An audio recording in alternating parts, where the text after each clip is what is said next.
Hello friends, स्वागत आहे तुमचं MPSC आस्पारंट या यूट्यूब चॅनलवर. आज आपण चालू घडामोडी बघणार आहोत. तुम्हाला जर हे व्हिडिओ जर आवडत असेल तर तुम्ही या चॅनलला सबस्क्राईब पण करू शकता. चला तर मग व्हिडिओला सुरुवात करूया. पहिला प्रश्न, चालू घडामोडी प्रश्न उत्तरे 27 डिसेंबर 2023चे बघूया. तर पहिला प्रश्न, नामदापा उडणारी गिलहरी जी अलीकडे चर्चेत होती ती कोणत्या भारतीय राज्य किंवा केंद्रशासित प्रदेशात आढळते? तर ऑप्शन काय आहे? तमिळनाडू, आसाम, अरुणाचल प्रदेश, अंदमान आणि निकोबार. तर उत्तर काय आहे? अरुणाचल प्रदेश. तर अरुणाचल प्रदेश या राज्यामध्ये नामदापा उडणारी गिलहरी जी अलीकडे चर्चेत होती ती अरुणाचल प्रदेशात आढळते.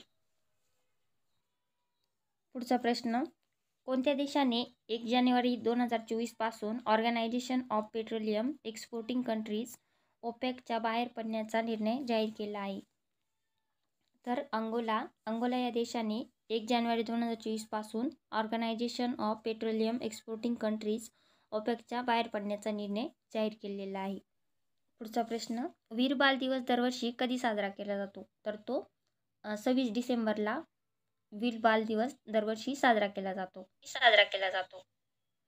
पुढचा प्रश्न, चर्च ऑफ एपिफनी ज्याने अलीकडेच सांस्कृतिक वारसा संवर्धनासाठी युनेस्को आशिया पॅसिफिक पुरस्कार प्राप्त केला आहे, कोणत्या राज्यात आहे? तर तो हरियाणा राज्यात आहे. तर हरियाणा राज्याने चर्च ऑफ एपिफनी ज्याने अलीकडे सांस्कृतिक वारसा संवर्धनासाठी प्रतिष्ठित युनेस्को आशिया पॅसिफिक पुरस्कार प्राप्त केला आहे. पुढचा प्रश्न, इंडिया स्किल रिपोर्ट 2024 नुसार काम करण्यासाठी कोणते राज्य सर्वाधिक पसंतीचे राज्य आहे?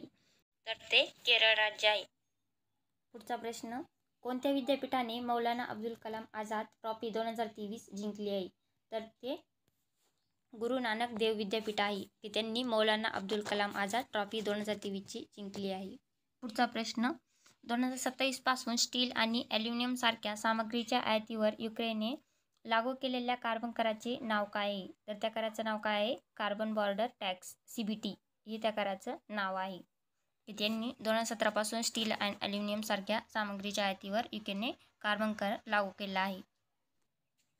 पुढचा प्रश्न, अलीकडेच हरियाणाने विजय हजारे ट्रॉफी 2023-24 मध्ये पराभूत करून विजय मिळवला आहे.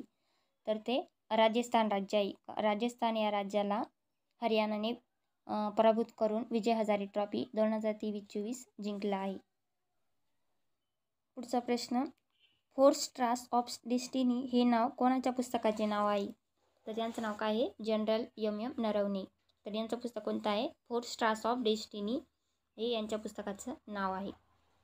पुढचा प्रश्न, आयुष्यमान भारत प्रधानमंत्री जन आरोग्य योजनेअंतर्गत किती आयुष्यमान कार्ड वितरित करण्यात आले आहे? तर ते किती आयुष्यमान कार्ड वितरित करण्यात आले? तर 1 कोटी एवढे आयुष्यमान भारत प्रधानमंत्री जन आरोग्य योजनेअंतर्गत वितरित करण्यात आले. पुढचा प्रश्न, भारताने कोणत्या देशातील 5 लिथियम बॉक्सचे अन्वेषण आणि विकासाचे हक्क विकत घेतले आहे? तर ते अर्जेंटिना देशातील.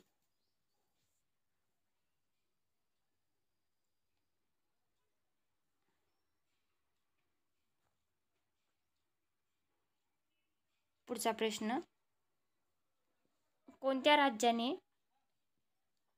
राज्याने देशातील पहिले AI आर्टिफिशियल इंटेलिजन्स शहर स्थापन करण्याचा निर्णय घेतला आहे? तर ते कोणतं राज्य आहे? तर उत्तर प्रदेश. तर उत्तर प्रदेश राज्याने देशातील पहिले आर्टिफिशियल इंटेलिजन्स शहर स्थापण्याचा निर्णय घेतला आहे. पुढचा प्रश्न, उत्तर प्रदेश राज्याने देशातील पहिले AI आर्टिफिशियल इंटेलिजन्स शहर कोणत्या शहरात स्थापन करण्याचा निर्णय घेतला आहे? तर ते लखनौ राज्य शहरातील लखनौ शहरामध्ये उत्तर प्रदेशने आर्टिफिशियल इंटेलिजन्स स्थापन करण्याचा निर्णय घेतला आहे. पुढचा प्रश्न,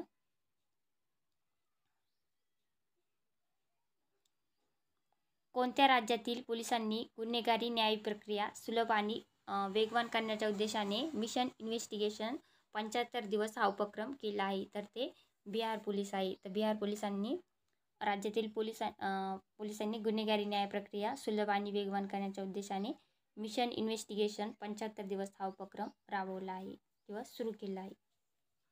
पुढचा प्रश्न,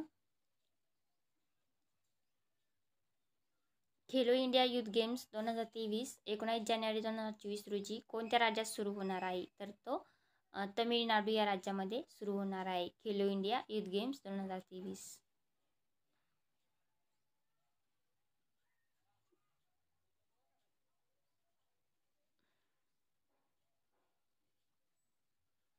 पुढचा प्रश्न, यावर्षी भारताच्या प्रजासत्ताक दिनानिमित्त प्रमुख पाहुणे म्हणून कोणाला निमंत्रित करण्यात आले आहे? तर ते फ्रान्सचे राष्ट्राध्यक्ष इमॅन्युएल मॅक्रॉन यांना भारताच्या प्रजासत्ताक दिनानिमित्त प्रमुख पाहुणे म्हणून निमंत्रित करण्यात आले आहे. पुढचा प्रश्न,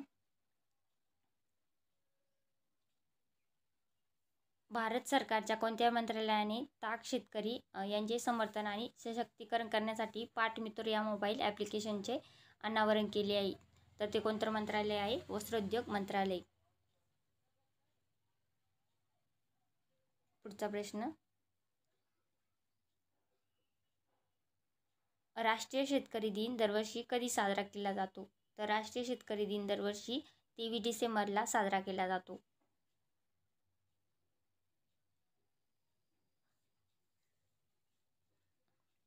राष्ट्रीय शेतकरी दिन दरवर्षी कोणाच्या जयंतीनिमित्त साजरा केला जातो?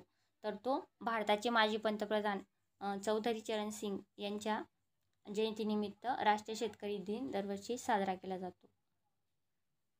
पुढचा प्रश्न, बर्कले येथील कॅलिफोर्निया विद्यापीठातील गणितज्ञ युनकिंग तांग यांना कोणता पुरस्कार प्रदान करण्यात आला आहे? तर शस्त्र रामानुजन पुरस्कार 2022चा हा पुरस्कार बर्कले येथील कॅलिफोर्निया विद्यापीठातील गणितज्ञ युनकिंग तांग यांना प्रदान करण्यात आला आहे. पुढचा प्रश्न, 2023चा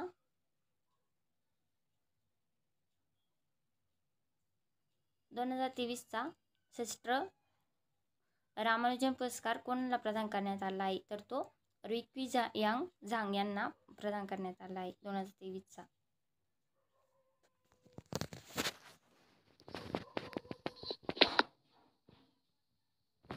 पुढचा प्रश्न, युनेस्कोच्या ब्रिक्स वर्साईल 2023च्या अलीकडील घोषणेमध्ये जगातील सर्वात सुंदर विमानतळापैकी एक म्हणून कोणत्या भारतीय विमानतळाला सन्मान मिळाला आहे?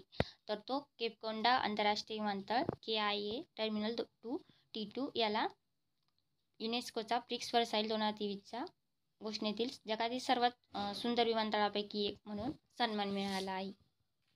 प्रख्यात रवींद्रनाथ टागोर साहित्य पुरस्काराने कोणाला गौरवण्यात आले आहे? तर ते सुकृता पाल कुमार यांना गौरवण्यात आले आहे.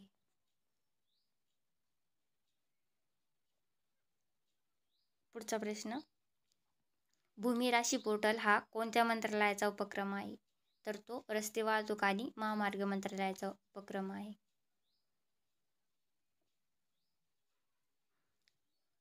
नुकतेच भूतानचे प्रतिष्ठित national order of merit gold medal कोणाला प्रदान करण्यात आले आहे? तर ते पूनम खित्रपाल सिंग यांना भूतानचे प्रतिष्ठित national order of merit gold medal प्रदान करण्यात आले आहे.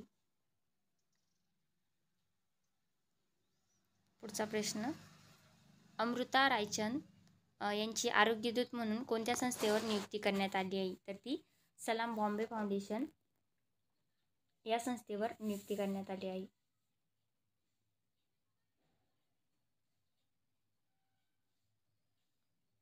गुजरात राज्य सरकारने कोणत्या शहरामधून दारूबंदी उठवली आहे? तर ती गिफ्ट सिटी शहरातून गुजरात राज्य सरकारने दारूबंदी उठवली आहे. पुढचा प्रश्न, कोणते वर्ष युनायटेड नेशन्सचे कॅमेलिडियसचे आंतरराष्ट्रीय वर्ष म्हणून घोषित केले आहे? तर ते 2024 वर्ष आहे. तर ते युनायटेड नेशन्सचे कॅमेलिडियन्स आंतरराष्ट्रीय वर्ष म्हणून घोषित केले आहे. पुढचा प्रश्न, कुनो महोत्सव नुकताच कोणत्या राज्यात आयोजित केला जात आहे? तर कुनो महोत्सव हा मध्य प्रदेश राज्यात आयोजित केला जात आहे. पुढचा प्रश्न, गोवा मुक्ती दिवस कधी साजरा केला जातो? तर गोवा मुक्ती दिवस हा 23 डिसेंबरला साजरा केला जातो.